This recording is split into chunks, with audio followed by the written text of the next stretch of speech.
Сәлеметсіз бе, құрметті көрермен? Бүгін біз сіздермен осындай қыс мезгіліне дәмі тіл үйірер варенье жасайтын боламыз. Бізге 2 келі шиеміз және де 1,5 келі қантымыз қажет болады. Ең алдымен ыдысымызды газге қойып, ішіне 200 грамдай су құйып және үстіне жаңағы қантымызды салатын боламыз. Бұл бізде сироп дайындау үлгісі.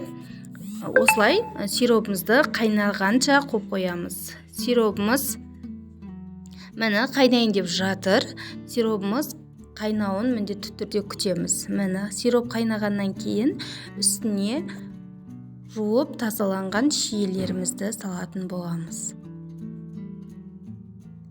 Және де қатты отта қайнағанша қатты отқа қойып, қайнағаннан кейін 10-15 минут біркелкі мөлшерде қайнатып, астын өшіріп қоятын боламыз. Достар, бетіндегі көбігін міндетті түрде алып тастаңыздар.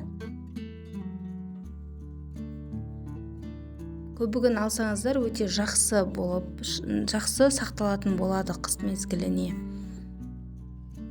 Міне, менде осылай қайнап жатыр. Дәл осылай 15 минуттай қайнатып аламыз. Достар, видео ұнаса, каналыма тіркеліп, лайк басып, комментарий жазып кетіңіздер. Және де пікірлеріңізді айта кетіңіздер. Сіздердің пікірлеріңіз мен үшін өте қымбат. Енді астын өшіріп қойып,